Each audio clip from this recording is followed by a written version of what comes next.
ფინანსთა სამინისტროს 2025 წლის იანვარ-თებერვლის საგადასახადო შესრულების ანგარიშის თანახმად ბიუჯეტში მობილიზებული თანხა 3 მილიარდ 900 მილიონ ლარს შეადგენდა, რაც წინა წლის ანალოგიურ პერიოდთან შედარებით 9,5%-ით, ანუ 327 მილიონი ლარით მეტია. ბიუჯეტის ანგარიშის თანახმად 3 მილიარდ 900 მილიონი ლარიდან 3 მილიარდ 460 მილიონი ლარი შევიდა ცენტრალურ ბიუჯეტში, ხოლო ადგილობრივი თვითმმართველობების ბიუჯეტებში მობილიზებული თანხა 427 მილიონი ლარი იყო. ამასთან შეიცვალა დინამიკა. თუ კი იანვარში დღგ-ს შემოსავალი 0,8%-ით იყო შემცირებული და 809 მილიონ ლარს შეადგენდა, იანვარ-თებერვლის ჯამური მაჩვენებელი უკვე გაზრდილია.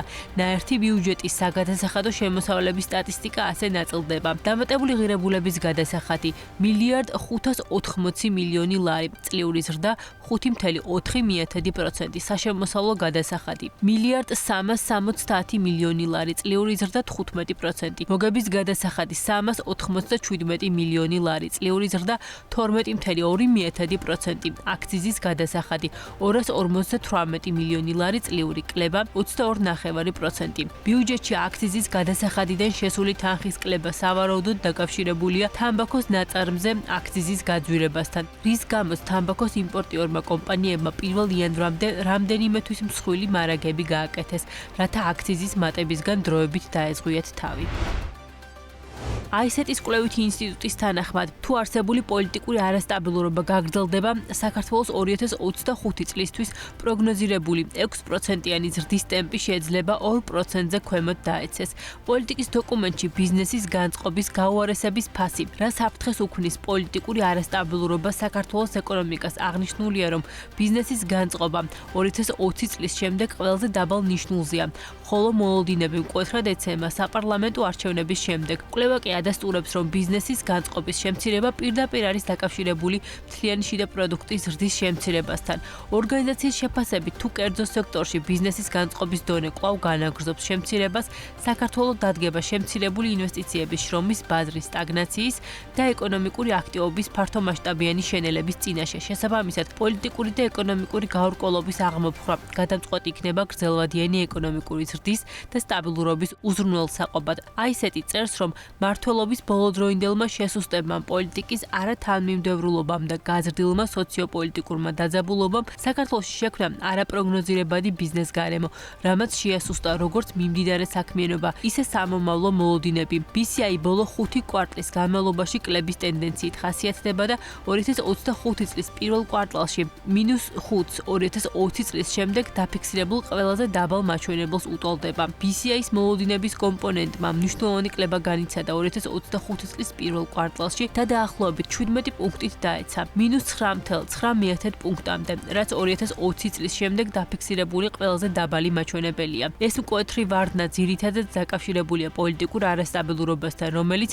2024 წლის 26 ოქტომბრის საპარლამენტო არჩევნებს მოყვა, რამაც გამოიწვია მასშტაბური საპროტესტო აქციები და შეშფოთება დემოკრატიული მმართველობის შესახებ. მიმდინარე პოლიტიკურმა არასტაბილურობამ და უწყვეტმა დემონსტრაციებმა გააღრმავა ეკონომიკური გაურკვევლობა, განსაკუთრებით მცირე და საშუალო საწარმოებში, რომლებიც მსხვილ საწარმოებთან შედარებით განწყობის უფრო დაბალი დონით ხასიათდებიან. კვლევითი ორგანიზაციის შეფასებით, ქართული მონაცემებისთვის ჩატარებული რეგრესიული ანალიზი ადასტურებს, რომ ბიზნესის მოლოდინები რეალური მშპ-ს ზრდის სტატისტიკურად მნიშვნელოვანი ამხსნელი ცვლადია. შეფასებული კოეფიციენტი მიუთითებს, რომ BCI-ის მოლოდინების ინდექსის 1% პუნქტით შემცირება კვარტალური რეალური მშპ-ს ზრდის 0,077% პუნქტით შემცირებას იწვევს, იმის გათვალისწინებით, რომ მოლოდინების ინდექსი 2025 წლის პირველ კვარტალში 16,9 პუნქტით შემცირდა, მიმდინარე გაუარესების შეფასებული წლიური გავლენა მშპ-ს ზრდაზე დაახლოებით -4,5% პუნქტია. შესაბამისად, თუ არსებული გაურკვევლობა შენარჩუნდება, ან კიდევ უფრო გაუარესდება, 2025 წელს საქართველოს ეკონომიკური ზრდის მაჩვენებელი შესაძლოა 2%-ზე ნაკლები იყოს. მიუხედავად იმისა, რომ საქართველოში მაკროეკონომიკური ინდიკატორების უმეტესობა ჯერ მნიშვნელოვნად არ გაუარესებულა, ბიზნესის გაწყობის თანმიმდევრული შემცირება ნათლად მიუთითებს სამომავლო ეკონომიკური სტაბილურობის რისკებზე. მუდმივი პოლიტიკური არასტაბილურობა მზარდ გამოწვევებს უქმნის ბიზნესებს, რაც ართულებს გრძელვადიან დაგეგმვას, საინვესტიციო გადაწყვეტილებების მიღებას და საერთო ეკონომიკურ აქტივობას, რაც საბოლოოდ საფრთხეს უქმნის ქვეყნის ზრდის პერსპექტივებს, პოლიტიკური გაურკვევლობის აღმოფხვრის, ინვესტორთა განწყობის აღდგენის და რეგულაციური სტაბილურობის ანგარიშ ვალდებულებების და გამჭვირვალობის უზრუნველყოფისკენ მიმართული ზომები გადამწყვეტი იქნება ზრდის შემაფერხებელი რისკების შესამცირებლად, აღნიშნავენ ICET-ის კვლევით ინსტიტუტში.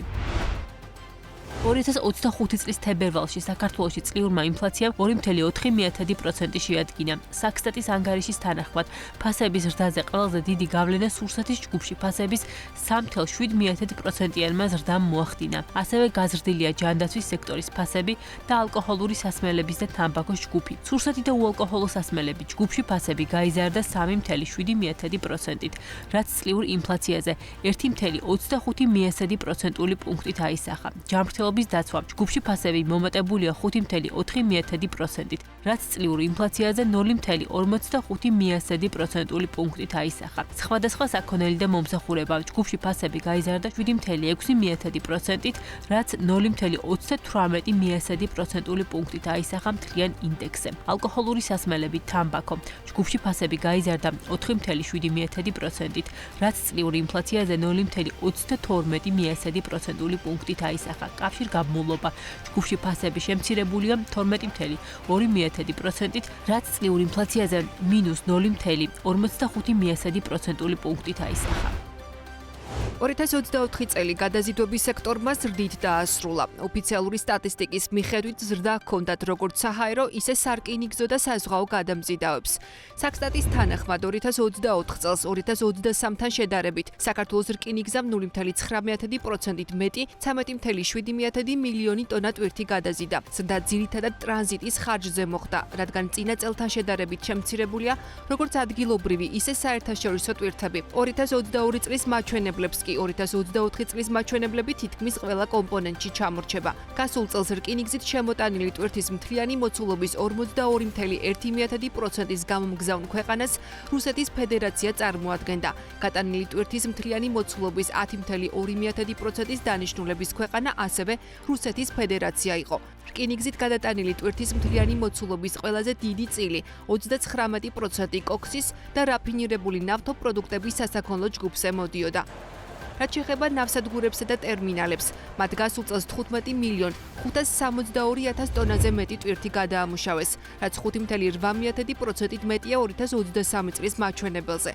გადამუშავებული ტვირთის 45.7% გენერალური ტვირთი იყო. სტატისტიკაში ჩანს, რომ 2022 წლიდან მოყოლებული ნაყარი ტვირთები მცირდება, გენერალურ ტვირთებში კი პირიქით ზრდაა. ფოთის საზღვაო ნავსადგურის ადმინისტრაციული დირექტორის განცხადებით, მათ შემთხვევაში გასულ წელს ზრდა მხოლოდ საავტომობილო საბორნე მიმართულებით დაფიქსირდა. ზვიად ჩხარტიშვილის თქმით, 2024 წლის კლება 2023 წელს მოსალოდნელზე მაღალი ზრდით იყო გამოწვეული. ბოლო 10 წლიან ჭრილში კი ნავსადგურის მიერ გადამუშავებული ტვირთის მოცულობა პირიქით მზარდია. საავტომობილო საბორნე მიმოსვლა, რომელიც წარმოადგენს საქართველოს და ევროკავშირის ქვეყნებს შორის პირდაპირ საბორნე მიმოსვლას, 64%-იანი ზრდა გვაქვს 2023 წელთან შედარებით. რაც შეეხება კონტეინერების დამუშავების მაჩვენებელს, ჩვენ გვაქვს დაახლოებით 7.85%-იანი კლება 2023 წლის ანალოგიურ პერიოდთან სრული 2023 წლის მაჩვენებელთან დაკავშირებით. რაც შეეხება გენერალურ ტვირთებში მცირეოდენი კლება ჰქონდა დაახლოებით 19%-მდე ჰქონდა ჩვენ კლება. აგრეთვე იყო მანქანის დამუშავების მაჩვენებელშიც დაახლოებით 8%-მდე ჰქონდა კლება. ამას ჩვენ კლებას ვერ დავარქმევთ, რადგან ჩვენ დაახლოებით 10 წლის ჭრილში რომ გადავხედოთ, ჩვენ მუდმივად ზრდა ჰქონდა და სტაბილური ზრდა ჰქონდა. შესაბამისად, უნდა ავიღოთ მაჩვენებლად თქვათ 2021 წლის მონაცემები. 2022 წლის მონაცემები. 2022 წელთან შედარებით ჩვენ კვლავ ზრდა გვაქვს. ბათუმის საზღვაო პორტმა გასულ წელს 9%-ით მეტი 3.6 მილიონი ტონა ტვირთი მიიღო. მშრალი ტვირთების ნახევარზე მეტს კომპანია ვანდერნეტი მოემსახურა. კომპანიის აღმასრულებელი დირექტორი მამუკა მურჯიკნელი ამბობს, რომ იმისთვის, რომ საქართველოს კორიდორში გაცილებით მეტი ტვირთი მოხვდეს, ამისთვის სათანადო ინფრასტრუქტურაა საჭირო. ჩვენ ვემსახურებით სასუქებს, რომელიც წარმოიშობა, რომელსაც აწარმოებს ცენტრალური აზიის ქვეყნები. ამ ემსახურებით ჩვენ და ხდება მისი გადაზიდვა, ტრანზიტი ჩვენ ტერმინალის გამოყენებით. ჩვენ შარშან მოემსახურეთ დაახლოებით მილიონამდე ტონა ტვირთს, რაც საკმაოდ კარგი შედეგი იყო, თქვენ ციფრები რაც ახსენეთ, რომელსაც ბათუმის პორტი მოემსახურა, მე შემიძლია თამამად ვთქვა, რომ ნახევარზე მეტი მშრალი ტვირთის იყო ის ტვირთი, რომელიც ჩვენმა კომპანიამ ვონდერეტი მოემსახურა და რომლის ტრანზიტიც მოხდა ჩვენი ქვეყნის ტერიტორიაზე. გაცილებით შთამბეჭდავია რიცხვები საჰაერო ტრანსპორტით გადატანილი ტვირთების მიმართულებით. 2024 წელს საქართველოს საჰაერო ტრანსპორტით გადატანილია თითქმის 270,000 ტონა ტვირთი, ხოლო ტვირთბრუნვის მოცულობა 611,5 მილიონი ტონა კილომეტრი შეადგინა. აღსანიშნავია, რომ წინა წელთან შედარებით გადატანილი ტვირთის მოცულობა 20,3%-ით, ტვირთბრუნვა კი 43,6%-ით არის გაზრდილი. საჰაერო გადამზიდავები გაზრდილ სტატისტიკას ჩინეთიდან გაზრდილ ტვირთნაკადს უკავშირებენ. Kamex Airlines-ის საინვესტიციო პროექტის ხელმძღვანელი BMG-სთან ამბობს, რომ გადაზიდული ტვირთის 90% ელექტრონული კომერციის პლატფორმებიდან მოდის. მას შემდეგ, რაც ჩინური სავაჭრო პლატფორმები გააქტიურდნენ წინა წელს, ჩინეთიდან აი ამ ელექტრონული ვაჭრობის შედეგად შეძენილმა საქონელმა საკმაოდ იმატა და ეს არის ძირითადი მაჩვენებელი დღეს, რომელიც აისახება ამ სტატისტიკაში. ჩვენ კვირაში დაახლოებით 10 რეგულარულ ფრენას ვახორციელებთ როგორც საქართველოს, ასევე ევროპის მიმართულებით. შეიძლება ითქვას, რომ სადღაც 90% ეს არის ელექტრონული ვაჭრობის შედეგად შეძენილი საქონელი. ეს არის ტემის ტვირთი? ძირითადად ტემუარი, კი ბატონო. ჩვენი ძირითადი კლიენტი ტემუა შემთხვევაში. გაზრდილი ტვირთბრუნვის ფონზე გასულ წელს საქართველოს აეროპორტებში 2200 სატვირთო რეისი განხორციელდა, რაც 2.1-ჯერ აღემატება 2023 წლის მაჩვენებელს. APM ტერმინალს ფოთმა ნავსადგურში განახლებული სარკინიგზო ხაზის მეშვეობით ყაზახეთიდან შემოსული პირველი სრული ბლოკმატარებელი მიიღო. როგორც APM ტერმინალს ფოთში აცხადებენ, ტვირთი COSCO Shipping-ს ეკუთვნის, რომელიც 2 საათზე ნაკლებ დროში დამუშავდა და გაიგზავნა ევროპაში. სწრაფი და ეფექტური დამუშავების და გადაზიდვის შესაძლებლობით ფოთის საზღვაო ნავსადგური შუა დერეფნის განუყოფელ ნაწილს წარმოადგენს და აკავშირებს ტვირთს აზიასა და ევროპას შორის, აღნიშნულია კომპანიის ინფორმაციაში. ენერგეტიკული ბირჟა თებერვალშიც გაჩერებული იყო. ნოემბრის შემდეგ ბირჟაზე აქტივობა არ ყოფილა. 2024 წლის ბოლოს მდგომარეობით ბირჟაზე რეგისტრირებულია 21 მონაწილე. შარშან-ჯამურად ნავაჭრი ელექტროენერგიის რაოდენობა 17,4 მილიონი კილოვატ-საათი იყო, ხოლო საშუალო შეწონილი ფასი კილოვატ-საათზე 13.9 თეთრი. ეს მცირედით აჭარბებს საბითუმო ბაზარზე 2024 წელს დაფიქსირებულ ფასს. 2024 წელს საბალანსო ელექტროენერგიის საშუალო გასაყიდი ფასი წლიურად 6%-ით გაიზარდა და კილოვატ-საათზე 5.6 ცენტი შეადგინა. თვიურ ჭრილში საბალანსო ელექტროენერგიის ფასი მერყეობდა კილოვატ-საათზე 4.6 5.9 ცენტის ფარგლებში. ენერგეტიკული ბირჟის ანგარიში წერია, რომ საბალანსო ელექტროენერგიისთვის ფასი ყოველთვის იყო უფრო მაღალი ბირჟის ფასზე. აქედან გამომდინარე, ელექტროენერგიის მყიდველებმა ჯამურად 17,490 მეგავატ-საათი ელექტროენერგიის შესყიდვით დაახლოებით 440,000 ლარი დაზოგეს. როგორც ცნობილია, ბირჟა გარდამავალი მოდელით 2025 წლის ივლისამდე მუშაობს, ივლისიდან კი ვაჭრობა პლატფორმაზე სრულყოფილად უნდა დაიწყოს. ქართულ ბიზნეს სექტორში გამსხვილების ტენდენცია სულ უფრო აქტუალური ხდება. 2024 წელს კონკურენციის და მომხმარებლის დაცვის სააგენტომ 18 კონცენტრაციაზე გასცა თანხმობა, რაც 2023 წელთან შედარებით გაორმაგებული მაჩვენებელი იყო. კომპანიების შერწყმა შეძენის მიმართულებით ბიზნესი მიმდინარე წელსაც აქტიურობს და იანვარ-თებერვალში 3 კონცენტრაციაზე თანხმობა უკვე გაიცა. მათ შორის FMCG სექტორში, ლუდის წარმოების და სამშენებლო დარგში. ამ ეტაპზე კონკურენციის სააგენტო 3 კონცენტრაციასთან დაკავშირებით გადაწყვეტილების მიღების პროცესშია. სააგენტოში ელია, რომ მიმდინარე წელი გარიგებების მხრივ კიდევ უფრო აქტიური იქნება.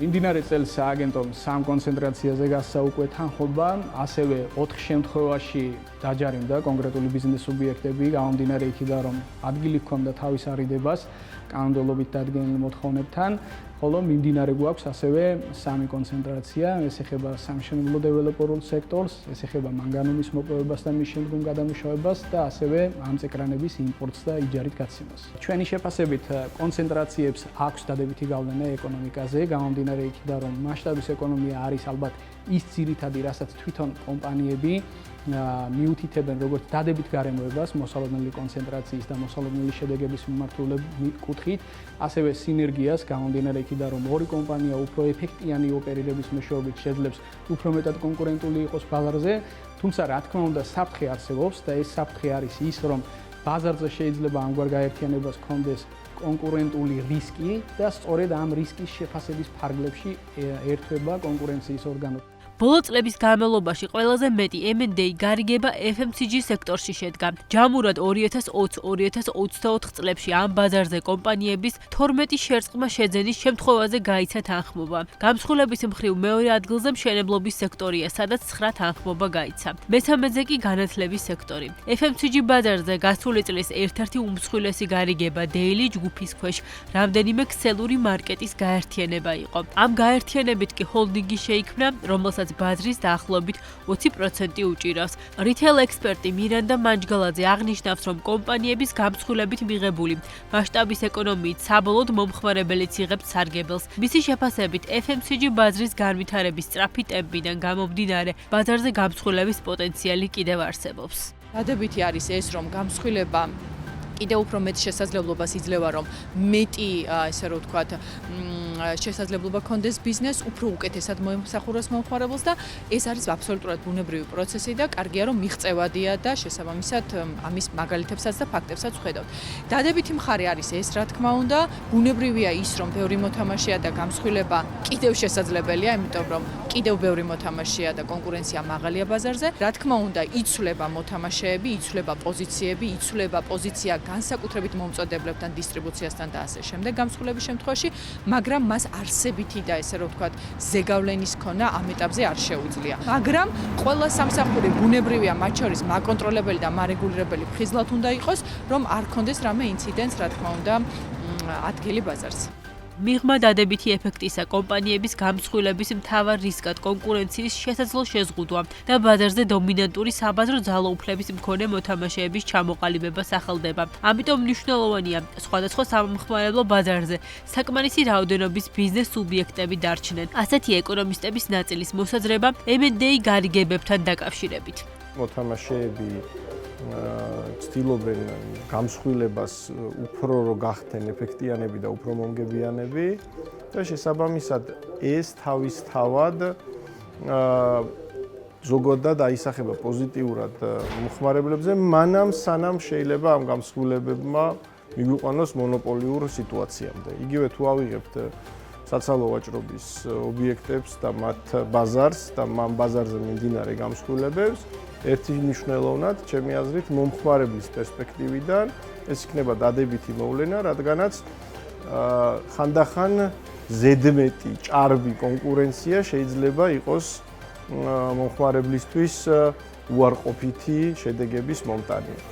ფიქსირდება შემთხვევები, როდესაც კომპანიები კონცენტრაციის გადაწყვეტილებას კონკურენციის სააგენტოს გვერდის ავლით იღებენ. 2021-2024 წლებში სააგენტომ 135,000-ზე მეტი ტრანზაქცია შეამოწმა. შედეგად გამოვლინდა 20 შემთხვევა, როდესაც მსგავსი გარიგებები კანონის დარღვევით მოხდა. შესაბამისი დარღვევებისთვის კი კომპანიებს ჯამურად თითქმის 410,000 ლარის მოცულობის ჯარიმები დაეკისრათ.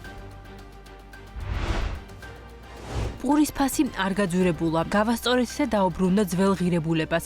ამის შესახებ BMG-სთან პურის მცხოვრებელთა ასოციაციის თავმჯდომარემ მალხაზ დოლიძემ პურის ფასის შეფასებისას ისაუბრა. მისივე ინფორმაციით მას დოკუმენტი აქვს, რომლის თანახმადაც პურის მცხოვრებელთა ასოციაციას 1 წლის წინ ფასი დააკლებინეს. ის დასცენს, რომ ოთარ შამუგიამ, რომელიც 2023 წელს საქართველოს გარემოს დაცვის და სოფლის მეურნეობის მინისტრის პოზიციას იკავებდა, სთხოვა სექტორს, რომ ფასი დაეკორექტირებინათ, რაც დოლიძის განცხადებით არასწორი ნაბიჯი იყო. ჟურნალისტის კითხვაზე მოგების მარჟა მთავრობის თხოვნით შემცირდა თუ არა. პურის მცხოვრებელთა ასოციაციის თავმჯდომარემ განაცხადა, რომ პურის ფასის შემცირების თხოვნა მთავრობის რეკომენდაცია იყო. როგორც ცნობილია, სუპერმარკეტების ნაწილში პურის 10 თეთრით გაძვირება უკვე აისახა, ნაწილში კი ფასები ხვალიდან შეიცვლება.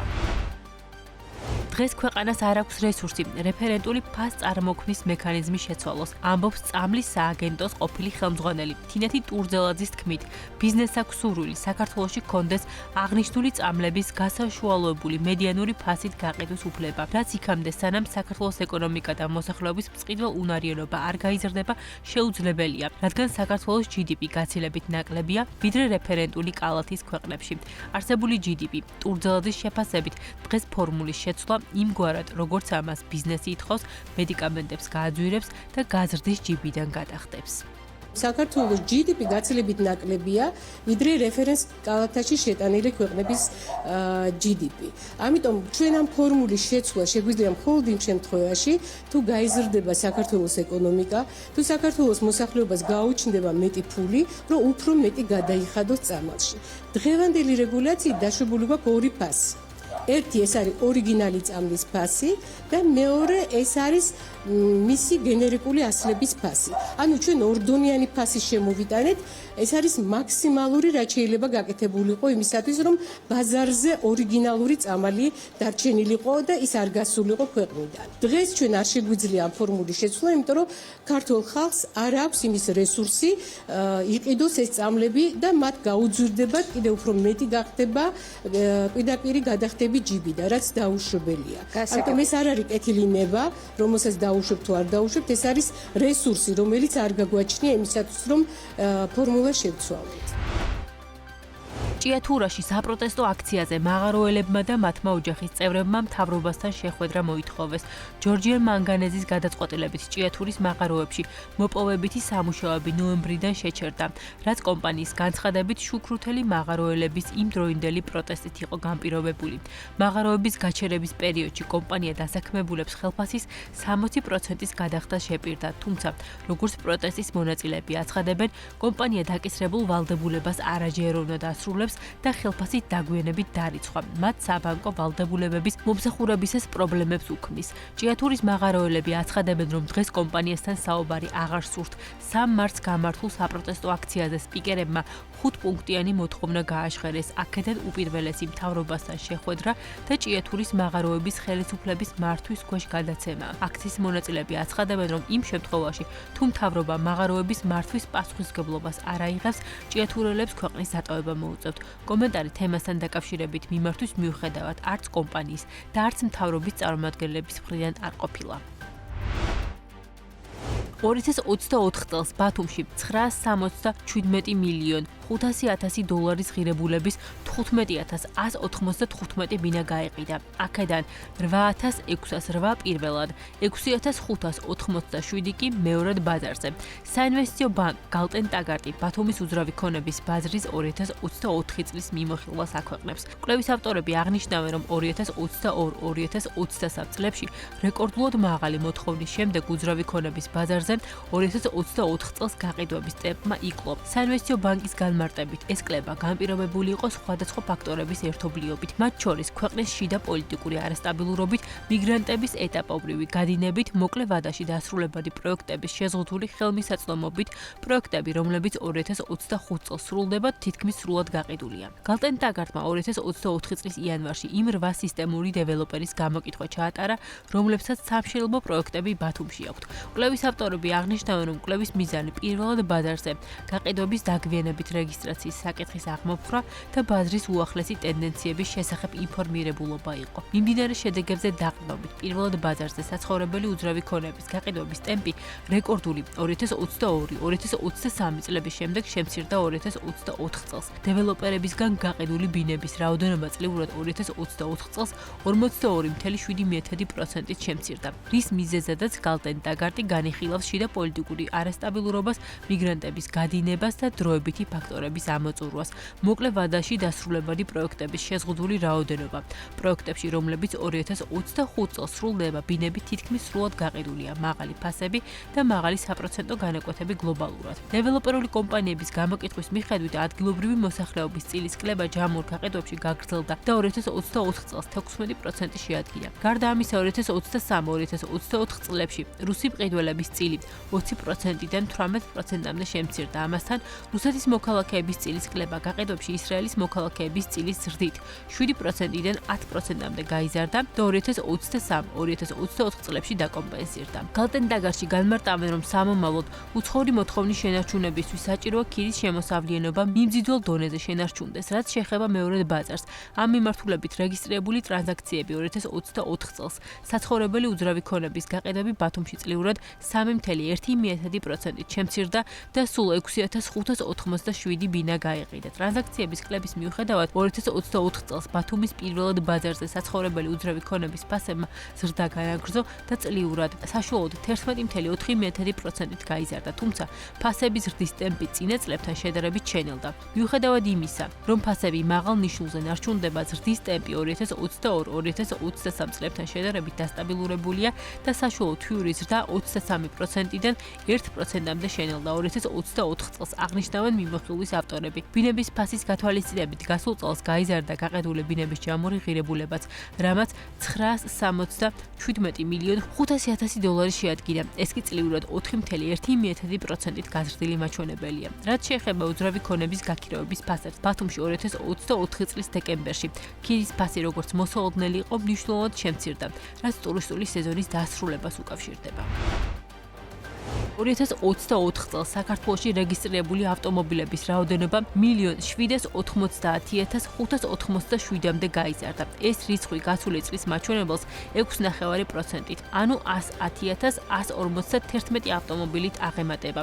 ოფიციალური სტატისტიკით ყველაზე მეტი 1,608,309 ავტომობილი ფიზიკურ პირებზეა რეგისტრირებული, ხოლო 182,278 იურიდიულ პირებზე. ამასთან ქვეყანაში გაიზარდა 10 წელზე მეტი ასაკის ავტომობილების რაოდენობა, რომელთაც საერთო მოცულობაში ყველაზე დიდი წილი უკავიათ. საქართველოში რეგისტრირებული ავტომობილებიდან 1,462,631 სწორედ 10 და 10 წელზე მეტი ასაკის ავტომობილია. 5-10 წლის ასაკის ავტომობილების რაოდენობა 2024 წელს 229,821-მდე გაიზარდა. 2-5 წლის 53,596-მდე, ხოლო 2 და 2-ზე ნაკლები წლოვანების მანქანების რაოდენობა 37,195-მდე გაიზარდა. ავტომობილების ტიპების მიხედვით ქვეყანაში ყველაზე მეტი მსუბუქი ავტომობილია რეგისტრირებული, რომელთა რაოდენობაც 1,534,634-ია. ჯამურად საქართველოში რეგისტრირებული ავტომობილების რაოდენობის ზრდაც ძირითადად მსუბუქი ავტომობილების რიცხვის ზრდითაა განპირობებული. 2024 წელს საქართველოში 96,049 მსუბუქი ავტომობილით მეტი დარეგისტრირდა. რაოდენობის მიხედვით მეორე ადგილს სატვირთო ავტომობილები იკავებს 125,651 საშუალებით, რაც გასული წლის მაჩვენებელს 7,665-ით აღემატება. სპეციალური დანიშნულების ტრანსპორტის რაოდენობა 2024 წელს 5,918 ერთეულით გაიზარდა და 75,529 ერთეული შეადგინა. სამგზავრო ტრანსპორტის ავტობუსები და მიკროავტობუსები რაოდენობა კი მცირედ 500 ერთეულით 54,646-მდე გაიზარდა. 2024 წელს ისეთი რეგისტრირებული ავტომობილების რაოდენობა, რომელთა საწვავის ტიპი უცნობი იყო, 2791 ერთეულით 343,811 ავტომობილამდე შემცირდა. გიორგი ბაჩიაშვილმა საქართველოს დატოვა. უდიდესი წუხილით და უსამართლობის განცდით ვაცხადებს საქართველოსთან ჩემი იძულებითი წასვლის შესახებ. ამ სათაურით Facebook-ის პირად გვერდზე პოსტს ბიზნა ივანიშვილის თანაინვესტირების ფონდის ყოფილი ხელმძღვანელი. დღეს კი ივანიშვილთან სამართლებრივ დავაში მყოფი გიორგი ბაჩიაშვილი აქვეყნებს. ბაჩიაშვილი აცხადებს, რომ საქართველოში არ არის სამართლებრივი სისტემა, სადაც ჭეშმარიტება იმარჯვებს და არც სისტემა, რომელიც ადამიანის უფლებებს იცავს. ბაჩიაშვილი ამბობს იმასაც, რომ მისი უსაფრთხოება რეალური საფრთხეების წინაშე დგას, რის გამოც ქვეყნის იძულებითი დატოვება უწევს. მივიღე სანდო ინფორმაცია ჩემს უსაფრთხოებაზე რეალური საფრთხეების შესახებ. საფრთხის, რომელსაც დღევანდელ საქართველოში შეიძლება სასიკვდილო მნიშვნელობა ჰქონდეს. ციხეში აბსოლუტურად დაუცველი დავრჩებოდი ივანიშვილის ჯალათების პირისპირ. იმ ციხეში, სადაც ივანიშვილმა გაჭყლეტვა შემომითვალა, უცხადებს სოლიდარობას იმ ათასობით ქართველს, ვინც უკანონოდ არიან რეპრესირებული და დატყვევებული ამ რეჟიმის მიერ. და მათ ვინც დღეს იბრძვის ჩვენი ქვეყნის თავისუფლებისა და დემოკრატიისთვის. ჩემი წასვლა არაა დანებება, არამედ გააზრებული და სტრატეგიული ნაბიჯია. ამ ბრძოლაში ჩემი გარეთ ყოფნა გაცილებით უფრო სარგებლიანი იქნება. სამწუხაროდ ამარჩევანის გაკეთების საშუალება არ აქვს ათასობით ჩვენს თანამოქალაქეს. ჩვენ ვერ გაგვაჩუმებენ, ჩვენ ვერ გაგვტეხავენ და ვერ შეგვაჩერებენ, იმიტომ რომ ჩვენ გვაქვს ის, რაც მათ არასდროს ექნებათ. ჩვენ გვაქვს სიყვარული.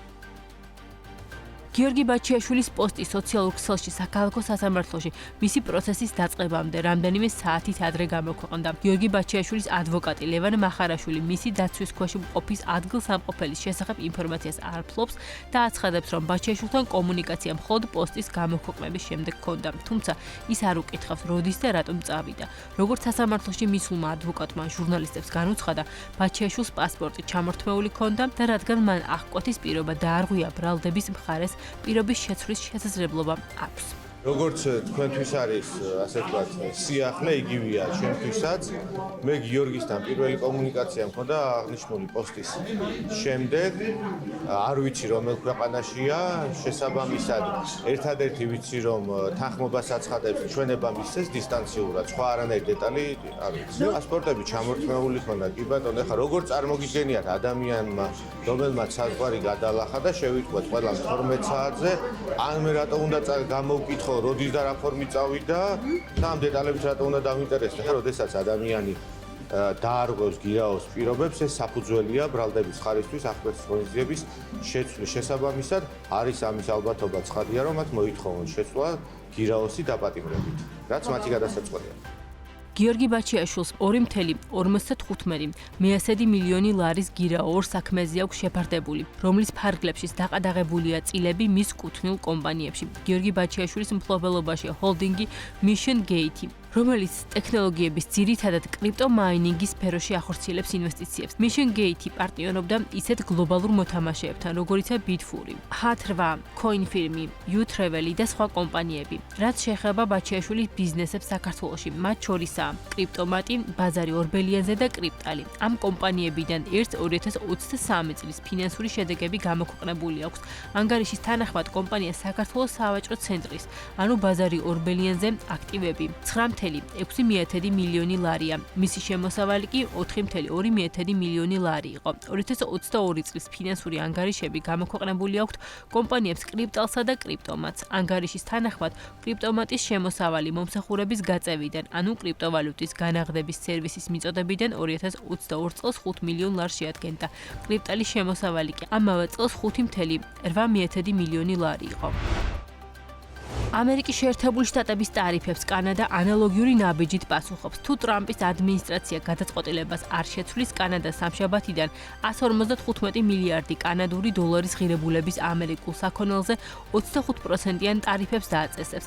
ჯასტინ ტრუდოს თქმით, კანადა სამშაბათიდან დააწესებს 25%-იან ტარიფებს 30 მილიარდი კანადური დოლარის ღირებულების ამერიკულ საქონელზე, ხოლო დანარჩენ 125 მილიარდი დოლარის პროდუქტზე ტარიფები 21 დღეში ამოქმედება. მისი თქმით, ტარიფები დარჩება იქამდე, ვიდრე შეერთებული შტატების სავაჭრო ქმედებები არ გაუქმდება. კანადის გარდა, ამერიკის შეერთებული შტატების ტარიფები შეეხო ჩინეთსაც, რომელმაც ასევე კონტრნაბიჯები დაანონსა. ჩინეთმა გარკვეული სახის ამერიკულ საქონელზე საპასუხო ტარიფები გამოაცხადა მას შემდეგ, რაც ამერიკის პრეზიდენტმა დონალდ ტრამპმა ჩინეთიდან იმპორტირებულ საქონელზე ტარიფის გაორმაგების შესახებ აღმასრულებელ ბრძანებას მოაწერა ხელი. ჩინეთის სახელმწიფო საბჭოს სატარიფო კომისიის განცხადებაში აღნიშნულია, რომ 15%-იანი ტარიფი დაწესდება ქათმის ხორცზე, ხორბალზე, სიმინდსა და ბამბაზე. 10%-იანი ტარიფი კი დაწესდება სორგოზე, სოიოზზე, ღორის საქონლის ხორცზე, წყლის პროდუქტებზე, ხილზე, ბოსტნეულსა და რძის პროდუქტებზე.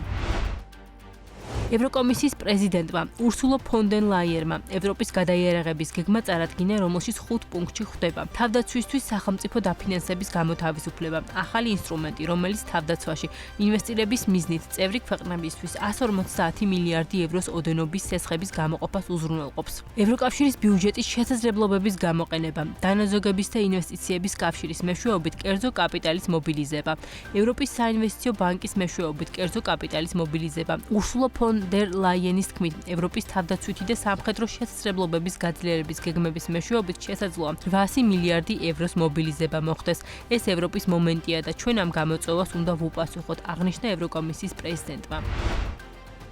Financial Times-ის ინფორმაციით, ევროპის უმსხვილესი სახელმწიფოები 200 მილიარდ ევროზე მეტი ღირებულების გაყინული რუსული აქტივების ჩამორთმევის მცდელობას ახორციელებენ. გამოცემის ცნობით, საფრანგეთი და გერმანია, რომლებიც დიდი ხანია ეწინააღმდეგებიან ევროკავშირში არსებული აქტივების სრულ ჩამორთმევას, დიდ ბრიტანეთთან და სხვა ქვეყნებთან ერთად მათი გამოყენების გზებს განიხილავენ. Financial Times-ის სამი წყაროს ცნობით, ფრანგმა ოფიციალურმა პირებმა წარადგინეს წინადადება, რომ ევროპული ქვეყნების დედაქალაქებმა მოსკოვს აქტივები ჩამოართვან, თუ ის უკრაინაში ცეცხლის შეწყვეტის მომავალ შეთანხმებას დაარღვევს. Financial Times-ი წერს, რომ 2022 წელს რუსეთის უკრაინაში შეჭრის შემდეგ დიდი შვიდეულის მოკავშირეებმა რუსეთის ცენტრალური ბანკის დაახლოებით 300 მილიარდი ევროს ღირებულების აქტივები გაყინეს, რომლის უმეტესი ნაწილი დაახლოებით 190 მილიარდი евро განთავსებულია ბელგიის ფასიანი ქაღალდების ცენტრალურ დეპოზიტარში.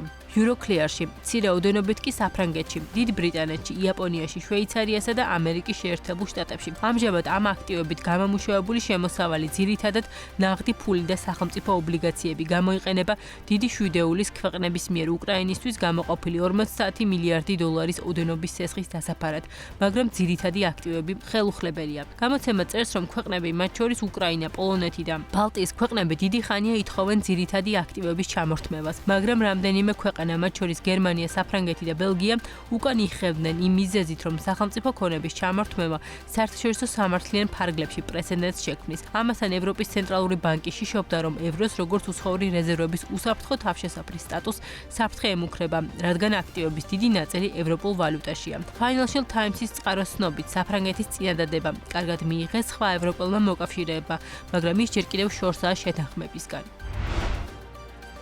რუსეთ-უკრაინის ომის დაწყების შემდეგ დასავლეთმა მოსკოვის წინააღმდეგ არაერთი ნაბიჯი გადადგა, თუმცა მათ შორის უმნიშვნელოვანესი რუსული სუვერენული აქტივების გაყენვასთან იყო დაკავშირებული. საქმე ისაა, რომ რუსეთის ცენტრალური ხაზინა პორტფელის თითქმის ნახევარს დასავლეთში ინახავდა, რაც სტანდარტულ პრაქტიკად ითვლებოდა, თუმცა ამ მოცემულობამ აგრესორის სახელმწიფო არახელსაყრელ მდგომარეობაში ჩააყენა, რადგან დასავლეთმა რუსეთის მფლობელობაში არსებული აქტივები გაყინა. საერთო ჯამში გაყინული აქტივების მოცულობა 350 მილიარდ დოლარს შეადგენს, რაც რუსეთის საერთო რეზერვის მოცულობის ნახევრის ტოლია. თანხის უდიდესი ნაწილი ევროშია დენომინირებული და ევროკავშირის იურისდიქციაშია განთავსებული. კერძოდ, საუბარია დაახლოებით 210 მილიარდი ევროს პორტფელზე. ცხადია, რუსული აქტივების ნაწილი ამერიკულ დოლარშია დენომინირებული და პორტფელის მოცულობა 60 მილიარდ დოლარს აღწევს. გარდა ამისა, რუსეთის ცენტრალურ ბანკს აქტივების ნაწილი ბრიტანულ სტერლინგში, კანადურ დოლარში, შვეიცარიულ ფრანკში და იაპონურ იენში ქონდა შენახული, თუმცა შედარებით ნაკლები მოცულობით. 350 მილიარდი დოლარი სუვერენულ სიმდიდრეს წარმოადგენს,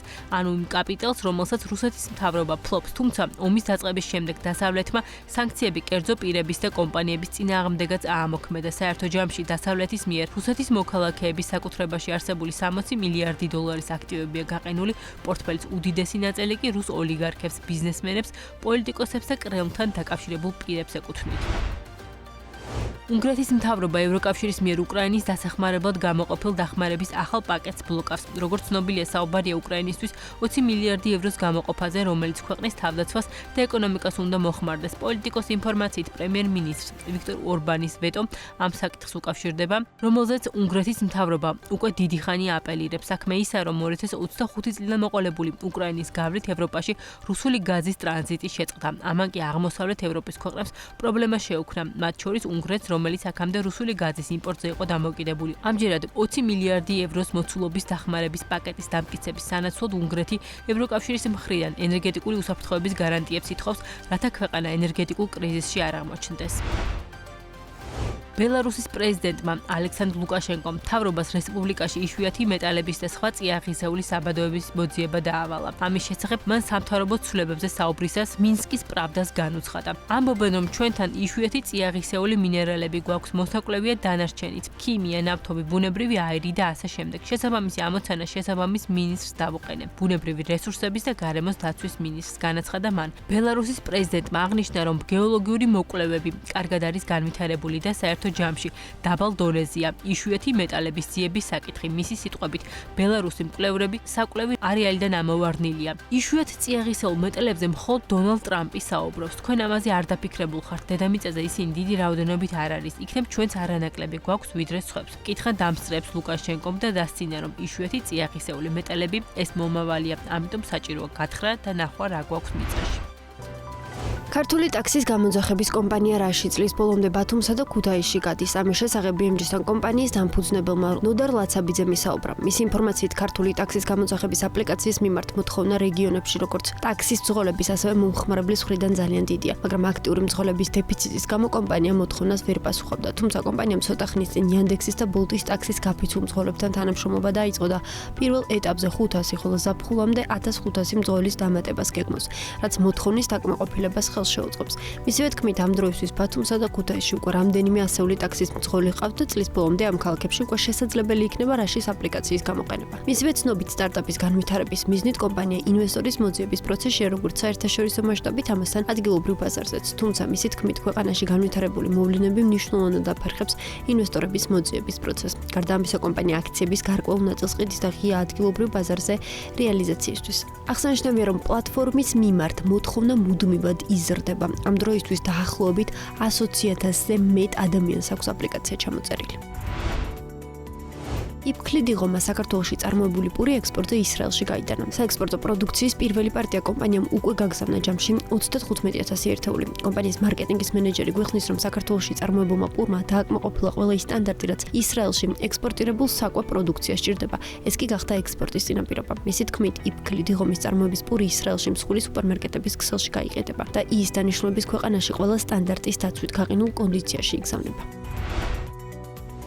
რესტორანი Sofiko 15 მარტს გაიხსნება. ამის შესახებ BMG-ს და რესტორნის თანადამფუძნებელმა ირაკლი კახიძემ ისაუბრა. აღსანიშნავია, რომ ტურისტული ობიექტი გარკვეული პერიოდის განმავლობაში სარემონტო სამუშაოების გამო დაკეტილი იყო და მარტის შუა რიცხვებიდან უკვე აქტიურად შეუდგება მუშაობის პროცესს. უფრო ადრე გეგმავდით რესტორნის გახსნას, თუმცა გარკვეული მიზეზების გამო 15 მარტიდან გახსნა გადაწყდა. თან დათმება რესტორანს უკეთესი მომავლის იმედად ხსნით, რადგან ქვეყანაში სიტუაცია არ დასტაბილურებულა. ძალიან ბევრი კომპანიაა, მათ შორის 5 ვარსკვლავიანი სასტუმროები, რომლებიც ხელფასებს ვერ იხდიან. სასტუმროებს ძალიან უჭირთ, ამბობს ირაკლი კახიძე. ჩვენი მდგომარეობა ისეთია, თითოეული დაკარგული ტურისტი მთელი თვის დანაკარგს ნიშნავს. ამის შესახებ BMG-სთან ტურისტული კომპანია Travel to Georgia-ს დირექტორმა ლაშა ბერეკაშვილმა საქართველოს საზღვრიდან ტურისტების გაბრუნების ფაქტებზე საუბრისას თქვა. მისივე განმარტებით, თითოეული გაუქმებული ჯავშანის სექტორისთვის მთელი თვის ამოტრიალებას ნიშნავს. შესაბამისად, ამ პროცესში ყველაზე მეტად მასპინძლების არალდებიან.